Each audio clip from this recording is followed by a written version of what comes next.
Adjusting entries में next जो हमारे सामने क्वेश्चन है, श्री वेद व्यास का ट्रायल बैलेंस दे रखा है यहाँ पे।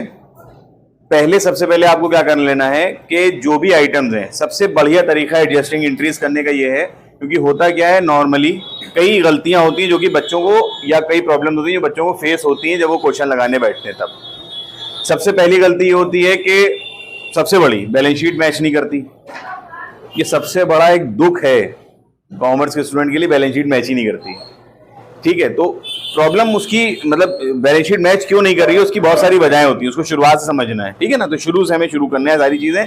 सबसे पहले आपको ट्रेडिंग, पीएल और बैलेंस शीट, इसका एक रफ फॉर्मेट तैयार कर लेना है। जब भी आपके सामने क्वेश्चन आए तो उस क्वेश्चन को पढ़िएगा और उससे एक अंदाजा आपको मिल जाएगा, रफ आइडिया कि ट्रेडिंग में कितने आइटम्स हैं। सबसे पहले ट्रेडिंग है ना, तो ट्रेडिंग के आइटम्स मान ली 5-6 हैं, तो आप ट्रेडिंग अकाउंट बनाया आपने, फिर 5-6 लाइनें छोड़ दिएगा उसमें, और फिर उसके बाद आप अज्यूम कर लीजिएगा इसके नीचे से पीएल बनाना है हमें। तो जो जो आइटम्स जहां जहां पे आते जाए वहीं से उसको सॉर्टिंग करिए। ये नहीं कि पहले हम लोग उसको पेंसिल से, क्योंकि क्वेश्चन पेपर पे एग्जाम में लिखना मना होता है, नहीं लिखना चाहिए।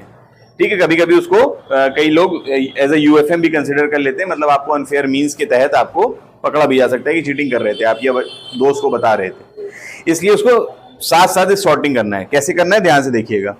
लेकिन आपके सामने एक इमेज होना चाहिए कि कौन कौन से एडजस्टमेंट्स भी गिवन है।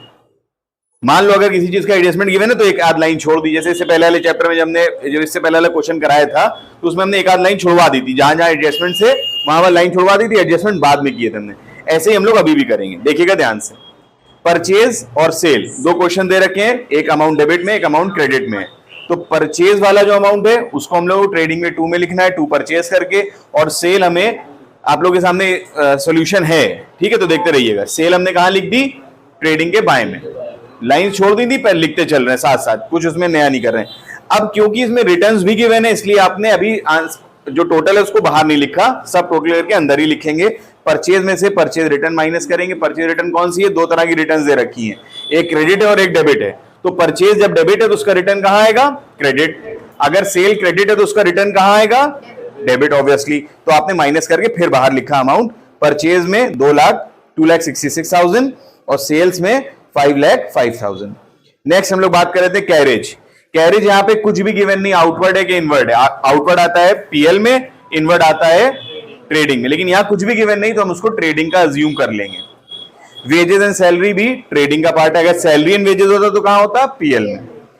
अब यहाँ पे हम क्योंकि यहाँ पे क्वेश्चन देख रहे हैं, यहाँ पे भी कोई एडजस्टमेंट नहीं है, इसलिए हम लोग आगे बढ़ते चले जा रहे हैं, लिखते चलेंगे साथ साथ। हम लोग पेपर पे कुछ नहीं गोदेंगे, यहाँ पे कॉलम बना लेंगे और लिखते चलेंगे हम लोग साथ साथ। ठीक है, आंसर बाद में निकालना है।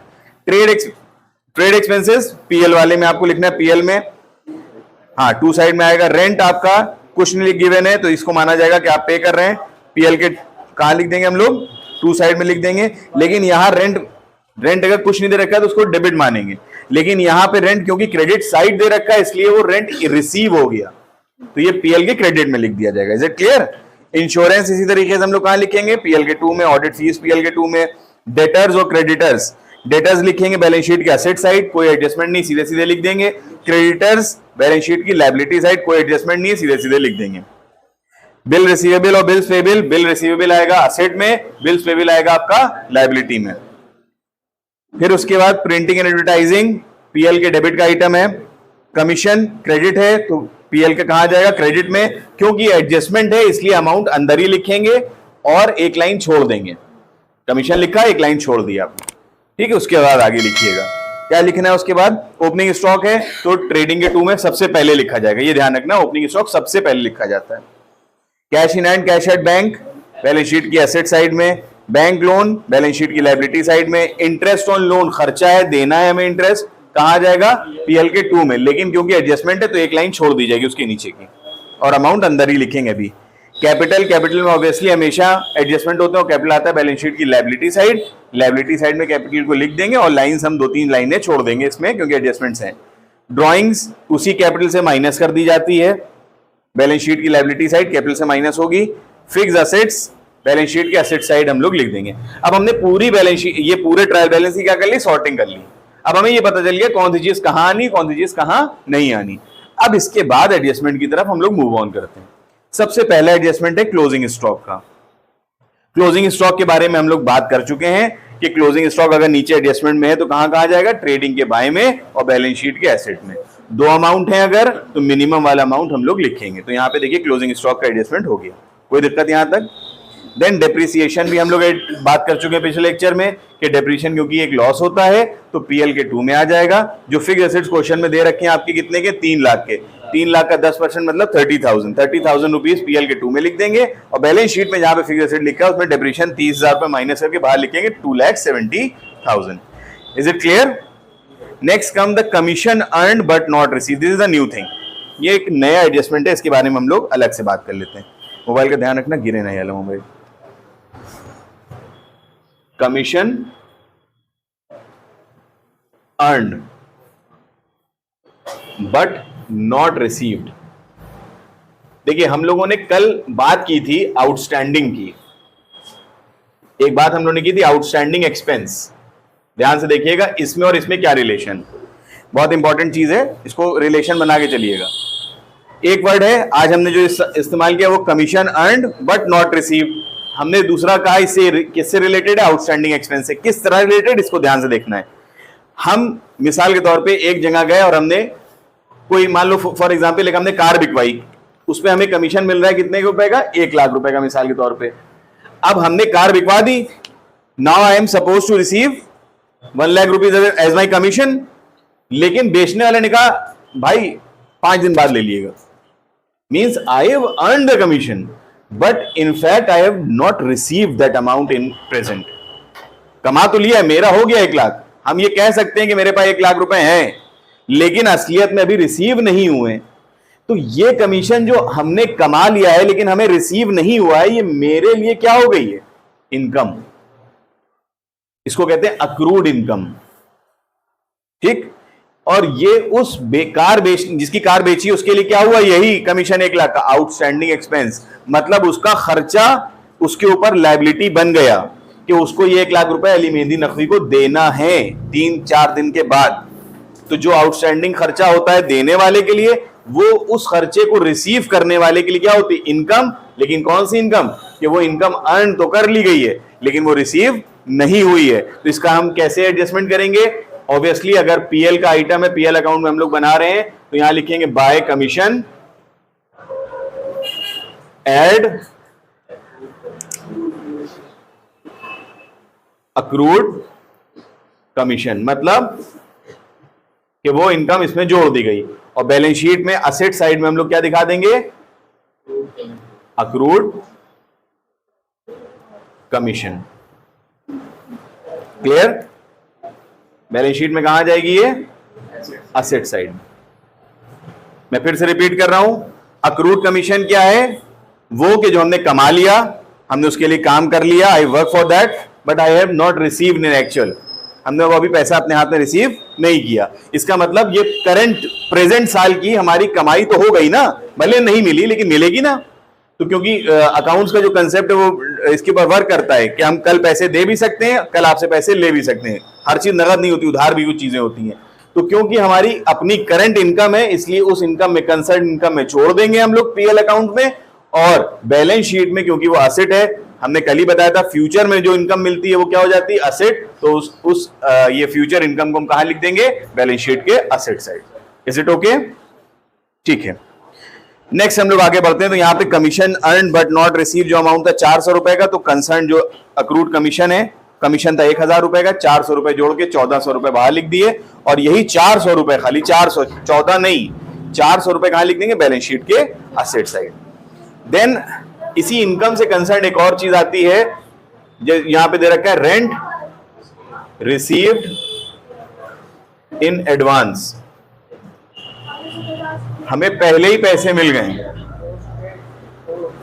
हमें इनकम, ये किससे रिलेटेड है, प्रीपेड एक्सपेंस से।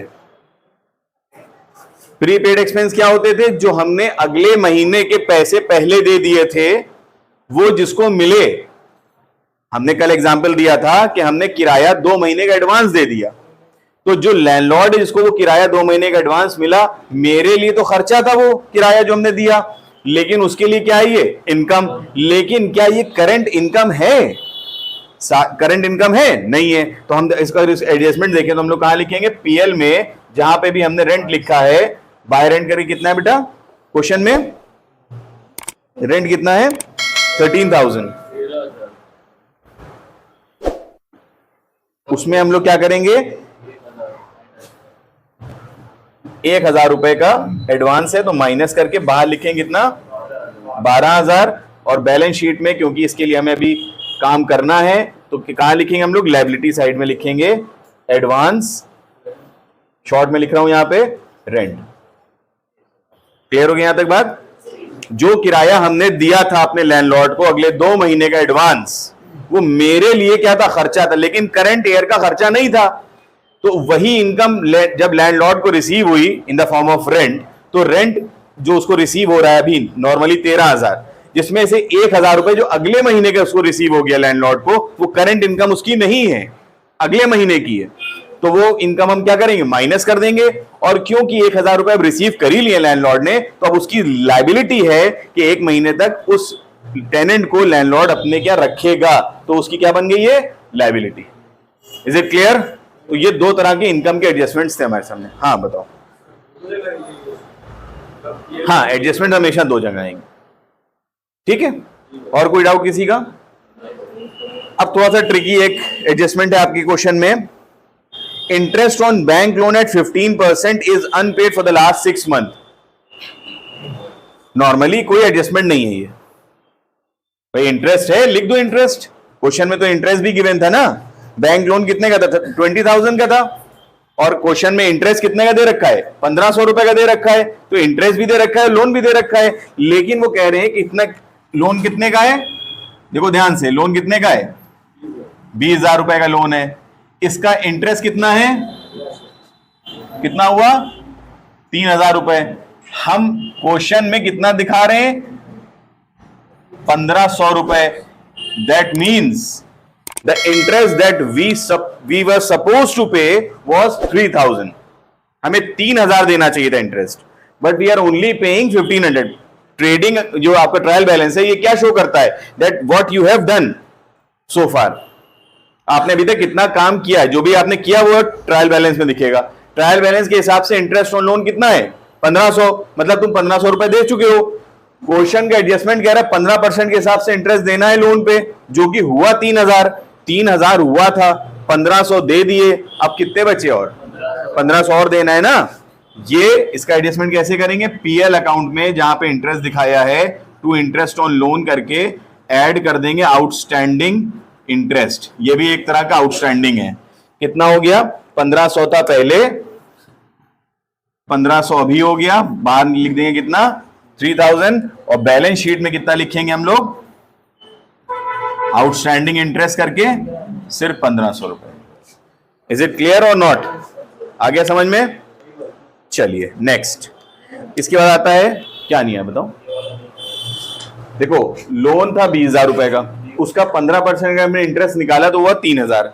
क्वेश्चन में ट्रायल बैलेंस में दे रखा है 1,500 रुपए इंटरेस्ट ऑन लोन पे किया गया, means we had only paid 1,500 but we were suppose to pay 3,000।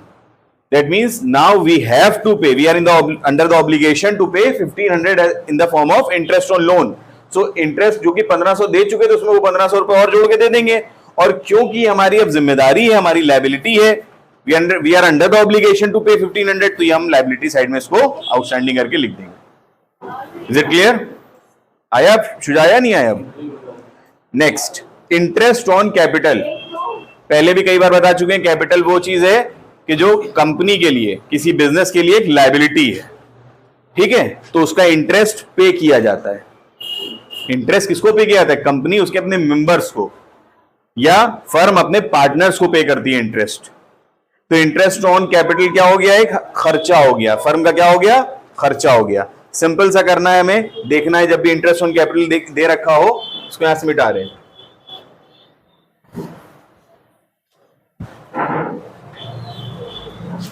Adjustment है हमारे सामने, इंटरेस्ट ऑन कैपिटल।